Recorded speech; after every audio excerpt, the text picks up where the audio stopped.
तो साथियों good morning. कैसे हैं आप सब साथियों? हमें आशा है कि आप सब अच्छे भी होंगे, मस्त होंगे, घर पर भी सब कुछ अच्छा ही होगा। साथियों आप सब जानते हैं कि आज 25 दिसंबर 2022 है, आज संडे है। तो आज आराम से क्वेश्चन को करना है, समझना है। आज तो ज़्यादा कुछ काम नहीं होंगे, लेकिन हाँ, संडे के दिन आप क्या क्या करिए मैं अपने हिसाब से बताता हूँ साथियों। तो संडे के दिन जो एक हफ्ते आप पढ़ते हैं साथियों, ठीक, क्लास लेते हैं, उसका आप रिवीजन भी किया करिए संडे के दिन, ठीक। तो ये जो है अपने डेली रूटीन में ये जरूर लेकर के आइए कि हफ्ते भर में हमें पढ़ना है, रिवीजन करना है साथियों। इससे जो कुछ हम पढ़ते हैं वो सब और अच्छे से कंठस्थ हो जाता है, याद हो जाता है, फिर भूलने की संभावना ना रह जाता है साथियों। ठीक है, थोड़ा सा भी आप भूलते नहीं हैं साथियों। अवध स्टडी पॉइंट आपका अपना चैनल है, आप सब जानते हैं। तो इसमें एक करंट अफेयर्स का पोस्टमार्टम सीरीज चल रहा है, यह भी आप जानते हैं। डेली आप क्लास लेते हैं साथियों। और जो आपके साथी लोग नहीं जानते हैं उनको आप बताइए, ये आपका कर्तव्य है। आप उन तक हमारा वीडियो शेयर कीजिए साथियों, ताकि उनका भी कुछ भला हो जाए। ठीक, आगे चलते हैं साथियों। माँ सरस्वती को प्रणाम करते हैं साथियों। कहते हैं हम अपने हर सेशन में कि हमारी आपकी मेहनत और माँ सरस्वती के आशीर्वाद से ही नैया पार होने वाली है। तो आगे बढ़ते हैं। अगर आप साथियों फेलियर को अटेंशन नहीं देंगे तो आपको भी, ठीक, आपको कभी भी सक्सेस नहीं मिलेगी। अगर आप फेलियर को ठीक अटेंशन नहीं देंगे तो आपको कभी भी सक्सेस नहीं मिलेगी साथियों। ठीक है, इसका ध्यान रखिए। आप फेल होते हैं, बार बार फेल होते हैं, बार बार फेल होते हैं, लेकिन एक दिन साथियों उसी फेल होने से एक दिन आपकी मंजिल तैयार होती है। ठीक, आप जब फेल होते हैं तो सब देखता है, लेकिन कोई नज़र नहीं देता, लेकिन जिस दिन आप मुकाम हासिल कर लेते, लोग कहते हैं अरे भैया इतनी बार फेल हुआ था, बड़ी मेहनत किया था, लोग कहते हैं ना। तो साथियों बस इसी तरीके लगे रहिए, फेल होने से मत डरिए। फेल होने से सफलता की एक सीढ़ी तैयार होती है साथियों। ठीक है, एक कड़ी उसी का है। आगे चलते हैं साथियों।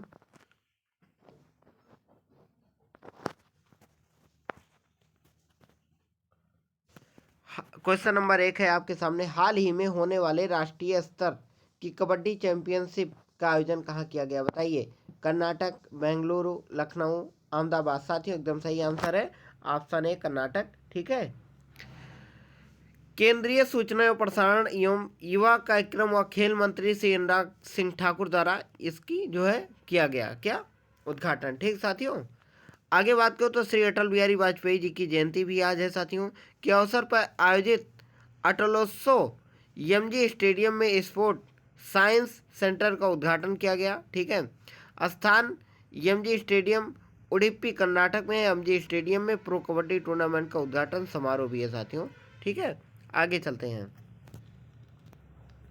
तो केंद्रीय युवा मामले और केंद्रीय मंत्री अनुराग सिंह ठाकुर ने 24 दिसंबर को कर्नाटक के उडुपी में, ठीक है, उडुपी में राष्ट्रीय स्तर की कबड्डी चैंपियनशिप का उद्घाटन किया। ठीक साथियों, और आपको अभी कमेंट बॉक्स में ये बताना है कि अटल बिहारी वाजपेयी जी की आज जयंती है, तो उनकी जयंती जो है साथियों किस दिवस के रूप में मनाई जाती है, यह अभी आपको कमेंट बॉक्स में बताना है।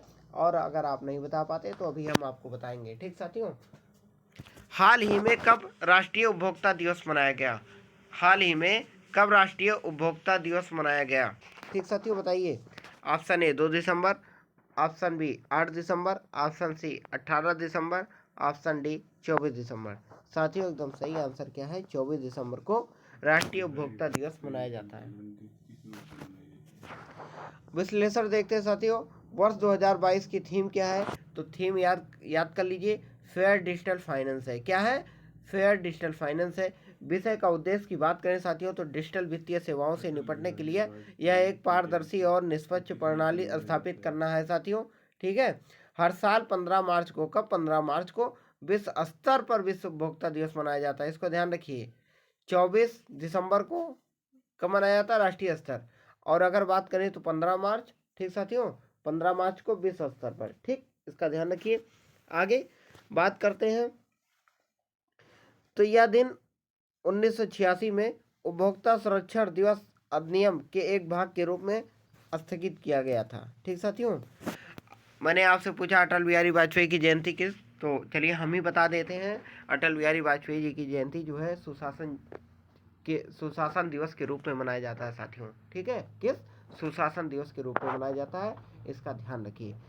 क्वेश्चन नंबर 3, हाल ही में मैंगेटो सोरा ने top arena junior international badminton championship का खिताब जीता और किस प्रदेश के रहने वाली है। ठीक साथियों, अरुणाचल प्रदेश, झारखंड, उत्तराखंड, बिहार। साथियों इसका सही आंसर है ऑप्शन ए अरुणाचल प्रदेश। ठीक, अरुणाचल प्रदेश। अरुणाचल प्रदेश के 7 वर्षीय गेटो सोरा ने 9 वर्ष से कम आयु वर्ग में top arena junior international badminton championship का खिताब जीता और नवंबर में 7 वर्षीय सोरा ने BTY यूनेक्स सिंगिया चैंपियनशिप में इन 9 लड़कों के एकल खिताब जीते थे। ठीक साथियों, जो थाईलैंड के बैंकॉक में बैतनागढ़ बैडमिंटन स्कूल में आयोजित किया गया था। सोरा ने साथियों 2020 में गुवाहाटी असम में आयोजित PNB MetLife junior badminton championship में भी स्वर्ण पदक जीता। साथियों ये इतना छोटा बच्चा इतना इतना कमाल कर रहा है, बताइए हम लोग नहीं कर सकते तो फिर कैसे होगा। कुछ हमें तो गर्व होना चाहिए और इससे मोटिवेट होना चाहिए हमें। क्लास लेते लेते पढ़ाई देखिए, 7 वर्षीय बालक है, बताइए कितना इंटरनेशनल ठीक बैडमिंटन में कमाल कर रहा है भाई साहब। आगे चलते हैं तो क्वेश्चन नंबर 4, हाल ही में किसे फोर्ब्स की इंपॉर्टेंट क्वेश्चन साथियों, हाल ही में किसे फोर्ब्स की वार्षिक सूची में शीर्ष 25 सबसे अधिक कमाई वाली महिला एथलीटों में शामिल किया गया, बताइए। Sakshi Malik option A, option B PV Sindhu, option C Babita Phogat, option D Mithali Raj. साथियों एकदम सही आंसर है PV सिंधु। ठीक, हमारी बैडमिंटन खिलाड़ी हैं। भारत के बैडमिंटन स्टार PV सिंधु जो हैं उन्हें फोर्ब्स की दुनिया की सबसे अधिक कमाई वाली महिला एथलीटों की वार्षिक सूची के शीर्ष 25 में शामिल होने वाली एकमात्र भारतीय खिलाड़ी हैं साथियों। ध्यान रखिए इंपॉर्टेंट क्वेश्चन। सिंधु जो है 2016 टोक्यो ओलंपिक की रजत विजेता रही हैं और सूची में 12वें स्थान पर हैं, जिसमें जापानी टेनिस स्टार नाओमी ओसाका ठीक इनका भी शीर्ष पर नाम है। आगे बात करते हैं क्वेश्चन नंबर 5 साथियों, हाल ही में नॉर्थ ईस्ट फेस्टिवल का 10वां संस्करण, कौन सा संस्करण है, 10वां संस्करण है। नॉर्थ ईस्ट फेस्टिवल है का आयोजन कहाँ किया जा रहा है, ठीक बताइए। चौथा संस्करण है, 10वां संस्करण है कहाँ, नॉर्थ ईस्ट फेस्टिवल कहाँ, New Delhi option A, option B Bengaluru, option C Kanpur, option D Lucknow. ठीक साथियों एकदम सही आंसर क्या बताइए, ऑप्शन ए नई दिल्ली। ज़्यादातर आयोजन ठीक फेस्टिवल सब कुछ साथियों कहाँ दिल्ली में ही तो होते हैं। ठीक, ये नई दिल्ली में हो रहा है चौथा संस्करण 10वां संस्करण, ध्यान रखिएगा भूलिएगा नहीं साथियों। नॉर्थन फेस्टिवल है, नॉर्थ ईस्ट फेस्टिवल का 10वां संस्करण 23 दिसंबर को नई दिल्ली में जवाहरलाल नेहरू स्टेडियम में शुरू हुआ साथियों। केंद्रीय सूक्ष्म लघु एवं मध्यम ठीक मध्यम उद्यम मंत्री MSME नारायण राणे ने दिल्ली के जवाहरलाल नेहरू स्टेडियम में कहा, जवाहरलाल नेहरू स्टेडियम में 4 दिवसीय महोत्सव का उद्घाटन किया। इसका ध्यान रखिए। त्यौहार का उद्देश्य साथियों क्या है, तो उत्तर पूर्व क्षेत्र के विविध जीवन संस्कृति परंपराओं और पर्यटन को बढ़ावा देने के लिए इस फेस्टिवल का आयोजन किया गया है। आगे बात करते हैं साथियों, क्वेश्चन नंबर 6 आपके सामने आ गया है। हाल ही में Satimani Rabuka, very important question आने वाले एग्जाम में आपसे जरूर पूछा जाएगा। हाल ही में सतीमणि राबुका को किस देश का प्रधानमंत्री बनाया गया है, बताइए। Option A Fiji, option B island, option C Canada, option D Namibia. बताइए साथियों ये पिक्चर आप देख रहे हैं इनको बनाया गया है कहाँ का, फिजी का। ठीक है, एक नज़र देखते हैं फिजी पे। तो 24 दिसंबर 2022 को पार्टियों के गठबंधन के बाद साथियों उन्हें देश के नेता के रूप में स्थापित करने के लिए सतीमणि राबुका फिजी के प्रधानमंत्री बने हैं। ठीक है, याद कर लीजिए सतीमणि ठीक राबुका। फिजी गणराज्य या न्यूजीलैंड के पास दक्षिण प्रशांत महासागर में 300 द्वीपों और 500 द्वीपों का एक समूह है। ठीक, द्वीप समूह पर स्थित है साथियों। इसने 1970 में ग्रेट ब्रिटेन से स्वतंत्रता प्राप्त की। फिजी की संसद एक सदनीय है। इसमें वेरी इंपॉर्टेंट बात क्या है साथियों वो भी हम आपको बताएंगे। फिजी की संसद एक सदनीय है और इसमें 55 सदस्य हैं, ये तो बात रह गई। आपको वेरी इंपॉर्टेंट अगर आप PCS की तैयारी कर रहे हैं साथियों, ठीक है बड़े एग्जाम की, तो ध्यान रखिए छोटी छोटी की बड़ी इंपॉर्टेंट होती है कि फिजी की संसद का कार्यकाल जो होता है केवल साथियों ठीक इनका 4 वर्ष का ही होता है। ठीक, हमारे यहाँ कितना राज्यसभा और कितना होता है बताइए, 5 वर्ष होता है। राज्यसभा कितना होता है, 6 वर्ष होता है। ठीक, और लोकसभा का 5 वर्ष होता है, इसका ध्यान रखिए। फिजी की राजधानी जो है साथियों का क्या है, सुआ है। क्या, सुआ है। ठीक, मुद्रा क्या है, फिजियन डॉलर है। मुद्रा क्या है, फिजियन डॉलर है साथियों। ठीक है, फिजी की राजधानी सुआ है, मुद्रा क्या है, फिजियन डॉलर है।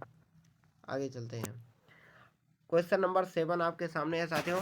हाल ही में अमेरिकी राष्ट्रपति ने विदेश विभाग में शीर्ष राजनयिक पद के लिए किस भारतीय अमेरिकी को नामित किया, बताइए।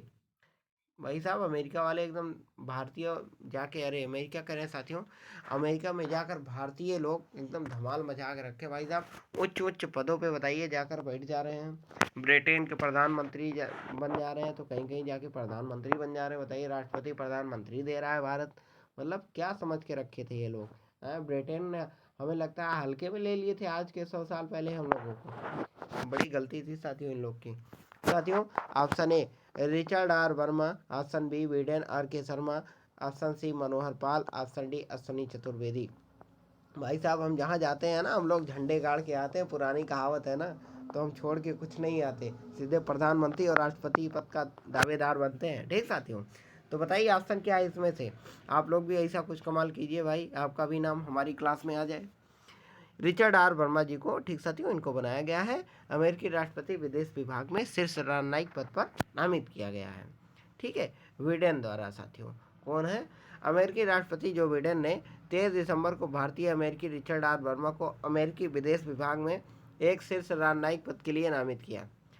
वर्मा मास्टर कार्ड में मुख्य कानूनी अधिकारी और वैश्विक सार्वजनिक नीति के प्रमुख हैं। वह ओबामा प्रशासन के दौरान भारत में संयुक्त राज्य अमेरिका के राजदूत और विधायी मामलों के राज्य के सहायक सचिव थे साथियों। ठीक है, तो याद कर लीजिए किसको बनाया गया, रिचर्ड आर वर्मा को बनाया गया अमेरिकी राष्ट्रपति। ठीक, Richard R Verma Joe Biden द्वारा जो है साथियों एक विभाग, विदेश विभाग में एक शीर्ष राजनयिक पद के लिए इनको नामित किया गया है। हाल ही में किसने विन फ्यूचर स्पेशल प्राइज 2022 प्राप्त किया, very important. Win future special prize 2022 प्राप्त किया, बताइए किसने प्राप्त किया। Option A doctor Mahendra Singh, option B Harpradeep Thalappil, option C Rakesh Angare, option D मनोहर पटेल। साथियों, एकदम सही आंसर है ऑप्शन बी हरप्रदीप थलापिल। ठीक साथियों, इनको किया गया है विन फ्यूचर स्पेशल प्राइज 2022 के लिए। वेरी इंपॉर्टेंट क्वेश्चन है। तो प्रसिद्ध शोधकर्ता और मद्रास आईआईटी के प्रोफेसर प्रदीप थल्लापिल ने 22 दिसंबर को सफल शोध परियोजनाओं को सम्मानित करने के लिए विन फ्यूचर प्राइज काउंसिल द्वारा स्थापित विन फ्यूचर प्राइज 2022 जीता है। भूजल ने आर्सेनिक और अन्य भारी धातुओं को हटाने के लिए कम लागत वाली निष्पादन प्रणाली के विकास के लिए थलिपिल को विकासशील देशों के इनोवेटर को समर्पित विशेष पुरस्कार से सम्मानित किया गया है। किस लिए, भूजल से आर्सेनिक और अन्य भारी धातुओं को हटाने के लिए। मतलब जानते हैं साथियों, जो हमारे पृथ्वी के नीचे जो जल है, आर्सेनिक भी है, कई धातु, कई रासायनिक चीज़ें भी, जैसे पेट्रोल हो गया, ये सब चीज़ें कहाँ हमारी पृथ्वी से ही तो निकाली जाती हैं। तो साथियों, इन्होंने क्या कमाल किया है, मैं आपको एक देसी अंदाज में और देसी भाषा में बताते हैं, सरल भाषा में। तो जो भूजल है साथियों, उस पर आर्सेनिक क्या होता है जानते, एक चिकनाई युक्त जो है पदार्थ होता है। तो भूजल से आर्सेनिक और अन्य भारी धातुओं को, जो भारी धातु होते हैं साथियों पानी के ऊपर से, उसको हटाने का इन्होंने काम किया, निष्पादन करने का काम किया, छानने का काम किया साथियों। उसी प्रणाली के विकास के लिए थलप्पिल को विकासशील देशों के इनोवेटर्स को समर्पित विशेष पुरस्कार से सम्मानित किया गया। साथियों, हमें यह भी विश्वास है कि हमारे पढ़ाने का, हमारे समझाने का तरीका आपको अच्छा लगा होगा। ठीक साथियों, तो देर मत किया करिए और चैनल को लाइक शेयर तो जरूर कर दिया करिए साथियों। ठीक, आगे चलते हैं, क्या जाता है इसमें। क्वेश्चन नंबर 9 आपके सामने है। हाल ही में किन किन लोगों को Rabindranath literary, very important question है बच्चा, ध्यान रखना इसका भी। ठीक है, तो प्रदान किया गया, बताइए। Option A Sudeep Sen, option B Shobhana Kumar, option C Sanjay K Rai, option D उपरोक्त सभी। साथियों, एकदम सही आंसर है ऑप्शन डी उपरोक्त सभी लोगों को यह पुरस्कार दिया गया। इनका नाम याद कर लीजिए, सुदीप सेन, शोभना कुमार, संजय के राय। ठीक, आप सोचते होंगे डेली हम करंट पढ़ाते हैं और आप करंट पढ़ते हैं, आपको याद कैसे होगा? याद करने का एकमात्र उपाय है साथियों, ज़्यादातर लिखने की कोशिश कीजिए, लिखने से याद होता है। दूसरी बात, आप रिवीजन कीजिए। रिवीजन अगर आप 2 मिनट भी कर लेते हैं, एक नज़र डेली उठा करके, इधर उधर आप रील देख करके समय बर्बाद कर देते हैं, लेकिन आप 2 मिनट करंट का रिवीजन नहीं करना चाहते। आप अगर रिवीजन करेंगे साथियों, हल्के में मत लीजिए करंट को। जो बच्चे करंट अफेयर्स को हल्के में लेते हैं वही परीक्षा में भाई बाद में पछताते हैं, इसलिए क्योंकि आपका 2 ही 3 नंबर से रुकता है, 2 ही 3 नंबर आपका इसी से पढ़ना भी है। तो साथियों इसका विशेष ध्यान रखिए कि लापरवाही थोड़ा सा भी मत कीजिए आप अपने साथ, वरना आपका साथी कोई नहीं होगा। ठीक, आगे चलते हैं। तो सुदीप सेन, शोभना कुमार और संजय के राय को कला, साहित्य और सामाजिक योगदान के क्षेत्र में अपने योगदान के लिए रविन्द्रनाथ टैगोर लिटरेरी पुरस्कार और सामाजिक योगदान के लिए टैगोर पुरस्कार से सम्मानित किया गया। पुरस्कार समारोह कहाँ? इंडिया इंटरनेशनल सेंटर में आयोजित किया गया साथियों। तो सुदीप सेन ने जो है साथियों, कविता, गद्य और रचनात्मक नॉन फिक्शन और फोटोग्राफी के संग्रह इथोपोसिन, क्लाइमेट चेंज, कैंटगियन कंसोलेशन में अपने उल्लेखनीय काम के लिए पुरस्कार जीता है साथियों। ठीक, आगे चलते हैं। तो हाल ही में किसे नई दिल्ली अंतर्राष्ट्रीय मध्यस्थता केंद्र का अध्यक्ष नियुक्त किया गया? बताइए। Option A Hemant Kumar, option B Raju Kumar, option C Mithilesh Prajapati, option D Anurag Rastogi. भाई साहब, ये जो जज साहब हैं इनको किया गया, इनका नाम है ऑप्शन ए हेमंत गुप्ता। ठीक है, इनको किया गया है। केंद्र सरकार ने सुप्रीम कोर्ट के पूर्व जज हेमंत गुप्ता को नई दिल्ली अंतर्राष्ट्रीय मध्यस्थता केंद्र NDIAC का अध्यक्ष नियुक्त किया है। कैबिनेट की नियुक्ति समिति ने 19 दिसंबर को जारी अधिसूचना में जस्टिस गुप्ता की नियुक्ति को मंजूरी दी है साथियों। वह सुप्रीम कोर्ट में 4 साल के कार्यकाल के बाद 16 अक्टूबर को सेवानिवृत्त हुए थे। सुप्रीम कोर्ट के न्यायाधीश के रूप में अपने कार्यकाल के दौरान न्यायमूर्ति हेमंत गुप्ता ने कर्नाटक हिजाब प्रतिबंध मामले में फैसले सहित कई अहम फैसले भी दिए थे। ठीक साथियों, तो साथियों इसका ध्यान रखिए। हाल ही में किस प्रदेश ने 19 शहरों में 24x7 ताप से पेय परियोजना शुरुआत की? इसका उत्तर आपको देना है कमेंट बॉक्स में, इसका ध्यान रखिए साथियों।